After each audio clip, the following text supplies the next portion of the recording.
अब एटीएम से पैसा निकालना महंगा हो जाएगा। साथ ही न्यूनतम बैलेंस के नियम भी सख्त होने जा रहे हैं। Tax, banking, UPI, credit card नियमों में संशोधन हो रहा है। साथ ही इनकम टैक्स और जीएसटी से जुड़े बहुत से नियम बदल जाएंगे। इनका असर निवेशकों, करदाताओं और आम लोगों पर पड़ेगा। ऐसे में इन बदलावों के बारे में जानना आपके लिए बेहद जरूरी है। 1 अप्रैल 2025 से नए वित्त वर्ष 2025-26 की शुरुआत हो रही है। इस तारीख से निवेशक अपने डीमैट और mutual fund holding statements digi locker में डिजिटल रूप से स्टोर और एक्सेस कर सकेंगे। इससे अनक्लेम्ड एसेट्स की समस्या कम होगी और नॉमिनी को एसेट्स एक्सेस करना आसान बनेगा। 1 अप्रैल से नया टैक्स स्लैब भी लागू हो जाएगा। सरकार ने नए कर ढांचे के तहत टैक्स फ्री इनकम की लिमिट 7 लाख से बढ़ाकर 12 लाख कर दी है, जिससे मिडिल क्लास करदाताओं को बड़ा फायदा मिलेगा। एटीएम से पैसे निकालना 1 मई 2025 से महंगा हो जाएगा। आरबीआई ने इस संबंध में एक अधिसूचना जारी कर एटीएम इंटरचेंज शुल्क बढ़ाने को मंजूरी दे दी है। इस बदलाव से एटीएम का बार बार इस्तेमाल करने वाले ग्राहकों को नुकसान होगा। शुल्क वृद्धि से निकासी लागत बढ़ जाएगी। अधिसूचना के मुताबिक 1 मई से ग्राहकों को मुफ्त निकासी सीमा के बाद हर लेन देन के लिए 2 रुपए अतिरिक्त देने होंगे। यानी हर नकद निकासी पर 21 रुपए की जगह अब 23 रुपए शुल्क लगेगा।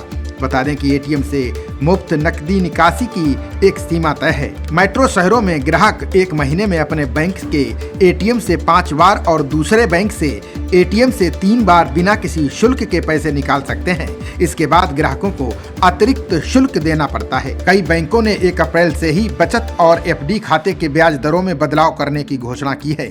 इसके मुताबिक खाते में जमा राशि के आधार पर ब्याज दरों का निर्धारण किया जाएगा। यानी खाते में बड़ी राशि रखने वाले ग्राहकों को अधिक ब्याज दिया जा सकता है।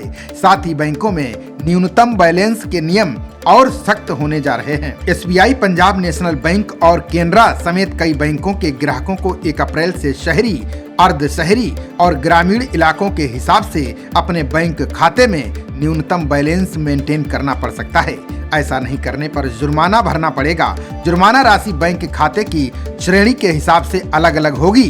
बैंक ग्राहकों को शहरी इलाकों में 5,000 रुपए और ग्रामीण क्षेत्रों में 2,000 रुपए न्यूनतम बैलेंस रखना पड़ सकता है। एसबीआई कार्ड्स ने 1 अप्रैल से कुछ लोकप्रिय क्रेडिट कार्ड पर रिवार्ड पॉइंट्स घटाने की घोषणा की है। Simply click SBI card users को स्विगी पर 10 गुना की जगह सिर्फ 5 गुना रिवार्ड पॉइंट्स मिलेंगे। Air India SBI platinum credit card पर पहले हर 100 रुपए खर्च करने पर 15 रिवार्ड पॉइंट मिलते थे, जो घटकर 5 रह जाएंगे। Air India SBI signature credit card के रिवार्ड पॉइंट्स 30 के बजाय सिर्फ 10 रह जाएंगे। आईडीएफ फर्स्ट बैंक 31 मार्च 2025 से क्लब विस्तारा क्रेडिट कार्ड के माइलस्टोन बेनिफिट बंद करने जा रहा है। वस्तु एवं सेवा कर नेटवर्क ने व्यवसायियों के लिए ई इनवॉइसिंग प्रक्रिया में बदलाव किया है। 1 अप्रैल 2025 से 10 करोड़ रुपए से अधिक और 100 करोड़ रुपए तक के सालाना कारोबार वाले व्यवसायियों को इनवॉइस जारी होने की तारीख से 30 दिनों के भीतर इनवॉइस पंजीकरण पोर्टल पर अपलोड करना होगा।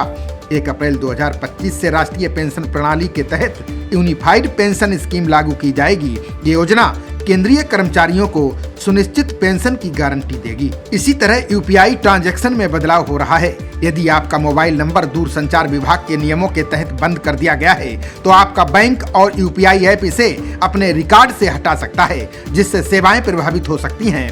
इसलिए सुनिश्चित करें कि आपका बैंक अकाउंट किसी एक्टिव मोबाइल नंबर से लिंक है या नहीं। खबरों का सिलसिला जारी रहेगा। देखते रहिए जनप्रवाद।